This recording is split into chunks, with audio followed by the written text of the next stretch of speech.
ನಮಸ್ಕಾರ ವೀಕ್ಷಕರೇ, ನ್ಯಾಷನಲ್ ಟಿವಿಗೆ ಸ್ವಾಗತ. ನಾನು ಸ್ವಾತಿ ಸಾಲ್ಯನ್. ನಿನ್ನೆ ರಾತ್ರಿ ವಾಲ್ಮೀಕಿ ಜಯಂತಿಯ ಪ್ರಯುಕ್ತ ಬ್ಯಾನರ್ ಕಟ್ಟುವ ಕೆಲಸ ನಡೀತಾ ಇತ್ತು.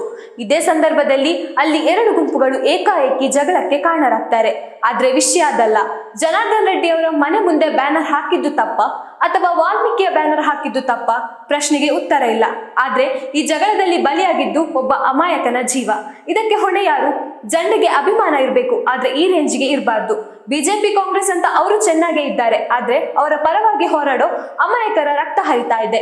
ಇನ್ನು ನಿನ್ನೆ ನಡೆದ ವಿಷಯ ಏನು ಅಂತ ನೋಡೋದಾದ್ರೆ, ಬಳ್ಳಾರಿ ನಗರದಲ್ಲಿ ವಾಲ್ಮೀಕಿ ಪುತ್ಥಳಿ ಅನಾವರಣ ಸಂಬಂಧ ಬ್ಯಾನರ್ ಅಳವಡಿಕೆ ವೇಳೆ ಶುರುವಾದ ಘರ್ಷಣೆ ಕಾಂಗ್ರೆಸ್ ಕಾರ್ಯಕರ್ತನ ಬಲಿ ತೆಗೆದುಕೊಂಡಿದೆ. ಜನವರಿ 3ರಂದು ನಡೆಯಲಿರುವ ಕಾರ್ಯಕ್ರಮಕ್ಕೆ ಶಾಸಕ ಜನಾರ್ದನ ರೆಡ್ಡಿ ಅವರು ಮನೆ ಮುಂದೆ ಬ್ಯಾನರ್ ಕಟ್ಟುತ್ತಿದ್ದಾಗ ಎರಡು ಗುಂಪುಗಳ ನಡುವೆ ಗಲಾಟೆ ಸಂಭವಿಸಿದೆ.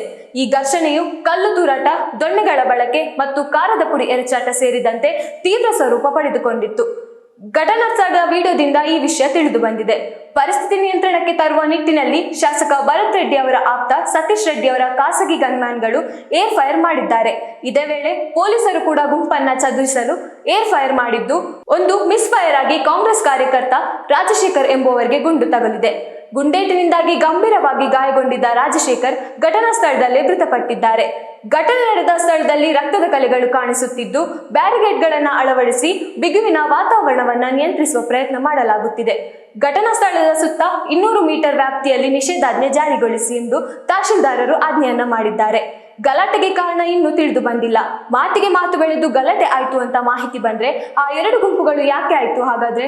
ಅದರಲ್ಲೂ ಜನಾರ್ದನ್ ರೆಡ್ಡಿ ಅವರು ನನ್ನ ಮೇಲೆ ಗುಂಡು ಬೀಳ್ಬೇಕಿತ್ತು, ನನ್ನನ್ನ ಹತ್ಯೆ ಮಾಡೋಕೆ ಈ ತರ ಮಾಡಿದ್ದಾರೆ ಎಂದು ಆರೋಪಿಸಿದ್ದಾರೆ. ಇದರಲ್ಲಿ ಸತ್ಯ ಯಾವುದು, ಸುಳ್ಳು ಯಾವುದು ಅಂತ ಪೊಲೀಸರ ತನಿಖೆಯಲ್ಲೇ ಗೊತ್ತಾಗ್ಬೇಕಷ್ಟೇ. ಇನ್ನಷ್ಟು ವಿಷಯಕ್ಕಾಗಿ ನೋಡ್ತಾ ಇರಿ ನ್ಯಾಷನಲ್ ಟಿವಿ. ಧನ್ಯವಾದಗಳು.